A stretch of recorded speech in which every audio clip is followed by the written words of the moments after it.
What's up, everybody? I'm Matt Brody, and today I wanted to give you an update on the Jeep and what we've been doing to it, what's happened, where we're going, all that kind of stuff, because I've gotten a lot of questions on YouTube and on Facebook and on Instagram and all that kind of stuff about it. People actually are really excited about it, which makes me really excited about it because I just think it's a lot of fun, and I'm super excited that there's kind of already this community that's growing around what's going to happen with this. Anyway, so wanted to talk about some of the things that we've done already and some of the things that we're going to do. So the first thing that I had to do with the Jeep was remove the stripes and give it a good wash.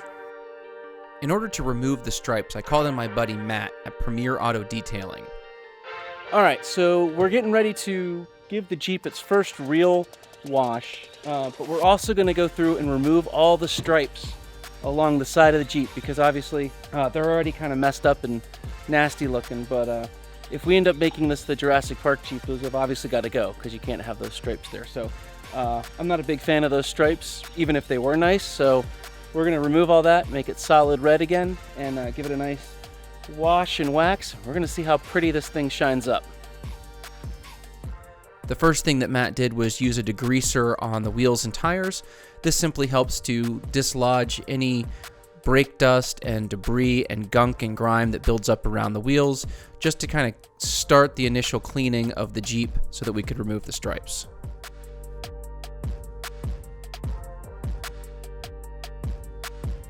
You can see after the degreasing and a simple spray with the power washer, the gunk and grime just flowed right off of the wheels and tires.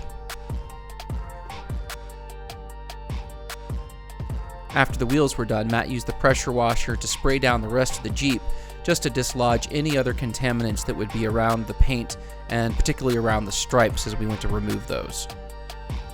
So right now we are heating up the glue underneath the stripes, checking it periodically with the back of our hand because if that's too hot, then obviously the paint is going to be pretty hot, which we don't want to do on an older car.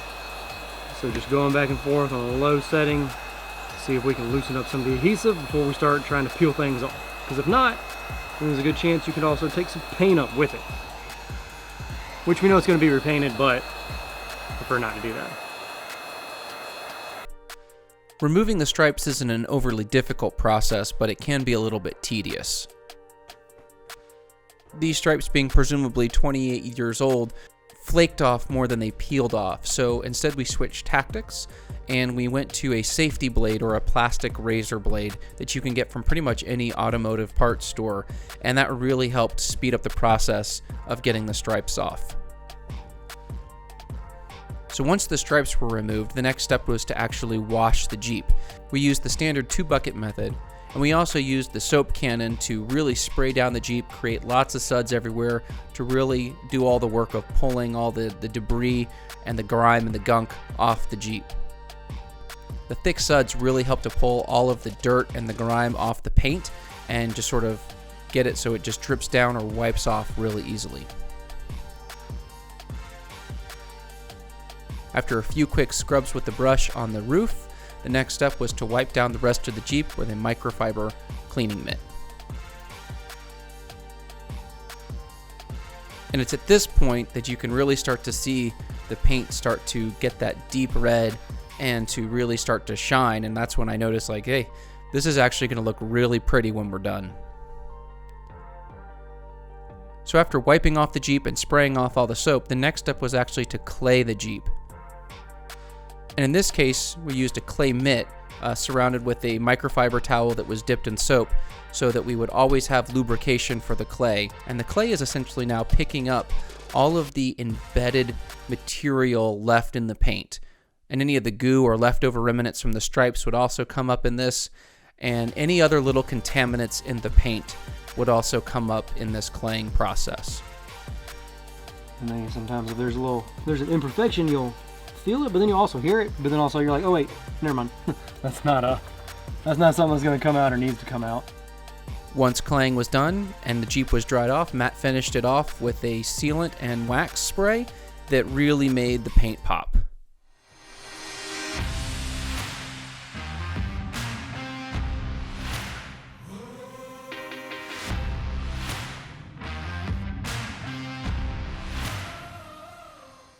So after the exterior was nice and clean, the next step was to make the interior start looking really good. So after a deep clean on the interior, the next step was to put in these brand new seat covers to cover up the old gray seats. The goal is to go with sort of a black, red, and tan color scheme that I think will look really nice with this Jeep and will last until we figure out exactly what we're going to do with the rest of the project. One thing to note is I did take out the center console and I threw that away. It was all kinds of beat up and gross, and it was the gray, and you can't really put a cover on it. I ordered a new armrest center console thing, and the first one they sent me was the wrong color. It was black, and I wanted to get a tan, or in this case they call it spice, center console. And when they sent me the second one, it got busted up in the mail. Like the box was all crumpled and the actual console itself was broken. So I sent it back, so I don't have the console yet to put in here. But honestly, I'm kind of digging it without it, but eventually I'm going to need a cup holder. So the next cosmetic thing that I did was I changed out the sun visor. When I bought it, one of them was okay, but the other one was really broked. Can't even talk. It was broken. And just looked like garbage. So I took those out and I replaced them. Now here's the thing to note is when you buy replacement sun visors, even though it said it came for the YJ, the bars weren't long enough, or at least I didn't think they were, and I was ready to send them back because I didn't want to drill holes. But come to find out, you have to actually stretch the bars out to get it to the right length. Found that on a forum. A lot of people were having that problem where they were actually drilling new holes because they thought the bars weren't long enough. And it turns out the bars are long enough. You just have to stretch them a little bit. I don't know why they don't come stretched, but if you're considering replacing your sun visor and it looks like you're going to have to drill new holes, get a buddy and help you stretch those. It's hard to stretch, but they'll stretch out and that'll work and you won't have to drill holes. So ended up keeping them and they look awesome. So one of the more important fixes that I ended up doing was replacing the front cowl underneath the windshield. If you watch back to where we're washing the car, you can see how dry rotted that cowl was. Well, in replacing that, we discovered a few things that weren't exactly exciting to find out. The first was one of the bolts into the windshield was stripped, and I hadn't noticed that. So in order to actually get the windshield to fold down, I actually had to unbolt one of the bars, and the bar had to fold forward with the windshield. And it was a little interesting on that. When we folded it down, what we discovered was the body wasn't rusted under there, but there's a metal bracket that sits between the dash and the body that holds the dash on, and the top of that was completely rusted out. And so that's going to have to be fixed at some point. I've ordered the part. That part, the front dash frame, you can't find anywhere. Finally had to find someone who custom fabricates it in order to make it. Every other part for a Jeep you can pretty much buy except for that part, and I don't understand it. But like I could get it on eBay all beat up, but I got this guy to fabricate one for the same price. I'm just going to have to get it probably powder coated when it comes in, but I'm going to have to remove the entire dash, take that piece off, put this on, and put the dash back on. So it's going to be a pretty big project, but for now it's all hidden underneath the new cowl and the windshield. So that's at least not a bad thing, and it's not going to get too much worse because the cowl's now on there. The other thing is that the driver's side speaker is dead, which is probably one of the reasons that the sound system sounded so bad in the first place. But in order to actually replace that speaker, you still have to take out that dash frame or do a bunch of other really wonky stuff that if I have to take out the dash frame, I'm going to do it all at the same time and do it right. But yeah, so that's going to be another major project, is to get that piece of it done. So I know the question you're really asking is he going to make it the Jurassic Park Jeep, or is he going to do something else? And so right now, well, for right now, the plan is to make it a Jurassic Park Jeep. So most everybody decided that they wanted the Jurassic Park Jeep. The kids are really excited about making it a Jurassic Park Jeep. I want to make it a Jurassic Park Jeep. So that's where we're headed with it. So the first thing we had to do was come up with the number. Most people who make a Jurassic Park Jeep just pick their own number and kind of give it their own style. So we are going with Jurassic Park 92. Simply because it's a 92 Jeep Wrangler, right? Like, it makes sense. I didn't see anyone else with it with 92. So anyway, that's what we're doing. So one of the first things that I did was I ordered the hat so I wouldn't burn my head driving around with the top off.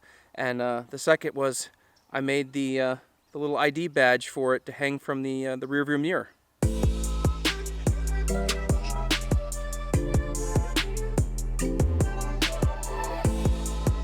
So that's it. That's where we stand with the Jeep. It's not it. There's one more thing.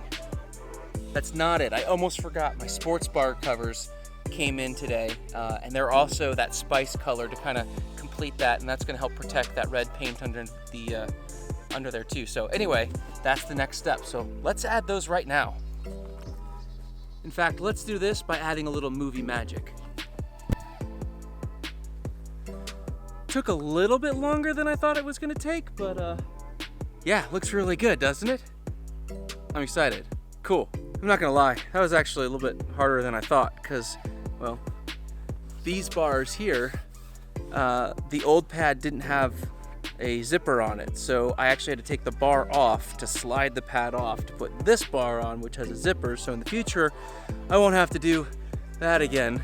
But anyway, I think it all came out really well. It's given the Jeep a nice look, nice tan black consistency along with the red exterior, and I think it's gonna look really good until we get to the point where we're ready to paint it for the Jurassic Park theme. If you like this video, please give it a thumbs up. It helps out the channel a lot. And if you want to see what's going to happen next, hit the subscribe button so you can see the next thing on the list for this Jeep. Oh, we're here. I forgot. I replaced these side view mirrors because the old one's connected to the body here. If you saw it on Instagram, I explained this, but the old one's connected to the body here. And every time I opened up the door, it hit the mirror and knocked it out of place, and it was a real big pain in the butt. So I replaced it back to the factory ones, which is what I needed for the Jurassic Park Jeep anyway. So that's the other thing that I did that we didn't talk about. So anyway, sorry to interrupt that, but subscribe so that you can know when things happen. Also, go follow me on Instagram. That's another good place to see what's happening kind of in real time with this. Now, here's the thing that I do want to share real quick, bonus thing. Every Jeep needs a name. Or so I've been told, but I believe every Jeep needs a name. And so I have decided on a name, and she is going to be called Sue. And if you can guess why she's named Sue, leave it in the comments below. And I think I'm going to give out like a special surprise or something for the first person who guesses why it's named Sue. Maybe like a Amazon gift card or something. So I've never done that before, but I think that'll be kind of a neat thing to do. So if you can guess why she is named Sue, leave it in the comments below, and the first person will get a gift card. All right, guys, God bless. See you soon. Stay safe. Stay away from other people. Don't get the coronavirus. Don't give the coronavirus. None of that stuff. This is great. We've been driving through the backwoods isolated with this thing. It's amazing. It's like the perfect isolation vehicle. I'm so happy with this thing. Anyway, love you guys. See you later. Bye.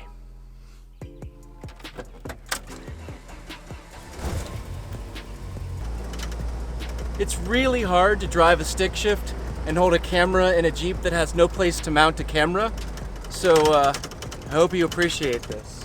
Also, I'm just driving through my neighborhood, so no like biggie or anything, but it's such a beautiful day out. Like, look at this. Woo!